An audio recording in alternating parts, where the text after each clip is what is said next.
گل ازر و خطا مختار نازک بدنی را اعوذ باللہ من الشیطان الرجیم بسم اللہ الرحمن الرحیم اللہم صلی علی سیدنا محمد وعلی آل سیدنا محمد وبارک وسلم صلی علیہ۔ آج ہم عید الاضحیٰ یعنی کہ قربانی کے بارے میں کچھ مسائل بیان کر رہے ہیں۔ اللہ تعالی ہمیں صحیح سے بیان کرنے کی توفیق عطا فرمائے اور آپ لوگوں کو سن کر اس پر عمل کرنے کی توفیق عطا فرمائے۔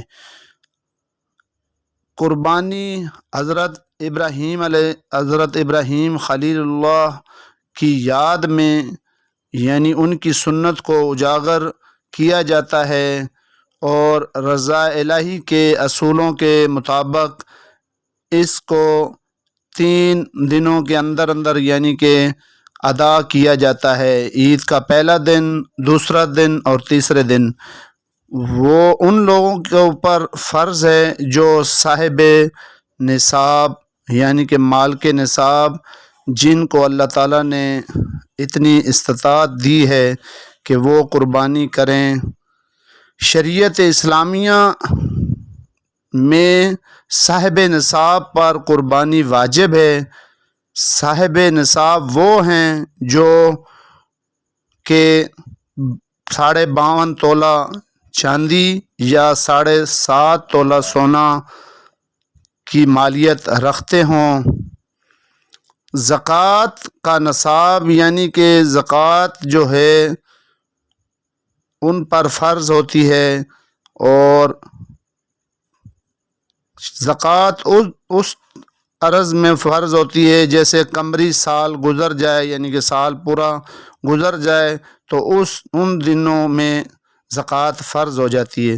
لیکن صدقہ اور قربانی کے لیے اللہ تعالیٰ ان لوگوں کو اگر ان 3 دنوں کے اندر اتنا مالیت سے نواز دے تو ان پر قربانی فرض ہو جاتی ہے، یعنی کہ 52 تولہ چاندی کے برابر قیمت یا 7.5 تولہ سونا کے مطابق اگر جیسے عید کا پہلا دن ہو اور انہیں کہیں سے بھی اتنا پرافٹ ہو جائے، اتنا منافع ہو جائے تو اس پر فرض ہے کہ وہ قربانی ادا کرے۔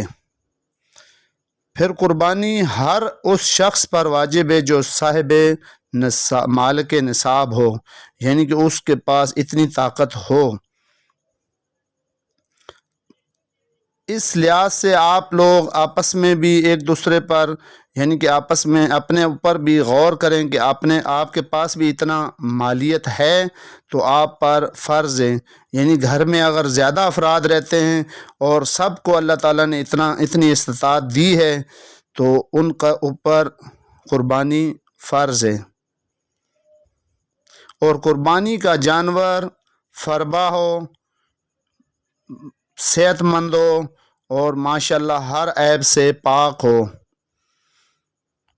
تو ایسے اچھے اور پیارے اور فربے جانور کو قربانی کے لیے افضلیت دی جائے، بجائے آپ 2 جانور کاٹنے کے اور وہ چھوٹے ہوں۔ اس سے اچھا ہے کہ آپ 1 جانور لیں اور پیارا ہو، فربا ہو، موٹا ہو۔ ہمارے نبی کریم صلی اللہ تعالی علیہ وسلم 1 قربانی اپنی طرف سے اور 1 امت کی طرف سے پیش کرتے تھے۔ اور اگر امتی اپنے آقا علیہ الصلوۃ والسلام کی طرف سے پیش کرتا ہے تو یہ بڑا اجر و ثواب ہے۔ قربانی کے 3 حصے کریں، 1 حصہ دوست احباب کے لیے، دوسرا حصہ غربا، مساکین، یتیموں کے لیے اور تیسرا حصہ اپنے لیے تقسیم کریں تو یہ قربانی کی روح کے مطابق ہوگا۔ اگر ایک جگہ مسئلہ ہے کہ اگر آپ سارا گوشت خود استعمال کرتے ہیں تو اس کی بھی اسلام میں اجازت ہے، لیکن قربانی کی روح کے منافی ہے، یعنی کہ قربانی جو آپ نے کی ہے اس کے منافی ہے۔ تو اس سے اچھا ہے کہ آپ قربانی کے 3 حصے کریں اور جس طریقے سے شریعت نے اجازت دی اس طریقے سے اس کو تقسیم فرمائیں، تو تاکہ آپ کی قربانی اللہ کی بارگاہ میں قبول ہو جائے۔ اور ایک اور مسئلہ ہے کہ اگر آپ جس کو گوشت دیتے ہیں ایسا کوئی غریب ہوتا ہے جس کو مستحق ہے، تو اس کو آپ کھال بھی دے سکتے ہیں۔ کوشش کریں کہ آپ مدارس دینیہ کو یہ کھال پہنچائیں تاکہ وہاں پر جو مستحق طلباء ہیں ان پر اس کو خرچ کیا جاتا ہے، اور مدارس کا سارا بجٹ کا انحصار قربانی پر ہی ہوتا ہے۔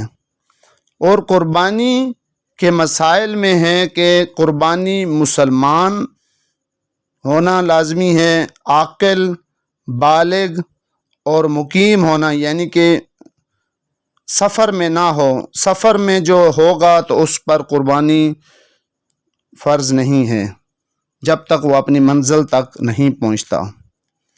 اللہ تعالیٰ کی بارگاہ میں دعا ہے کہ اللہ تعالیٰ ہماری یہ قربانی قبول و منظور فرمائے اور ہمیں صحیح قربانی کا حق ادا کرنے کی توفیق عطا فرمائے، اور قربانی کے صحیح حصے اور قربانی کی روح کے مطابق قربانی کرنے کی توفیق عطا فرمائے۔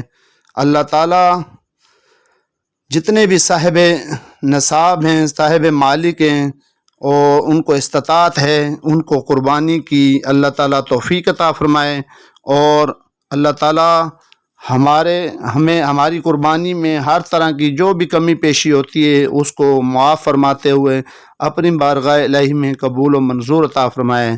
اللہ تعالیٰ کے یہاں دعا ہے کہ اللہ تعالیٰ ہماری اس کاوش کو قبول فرمائے اور دین متین کی زیادہ سے زیادہ خدمت کرنے کی توفیق عطا فرمائے۔ وما علینا الا البلاغ وآخر دعوانا ان الحمد للہ رب العالمین۔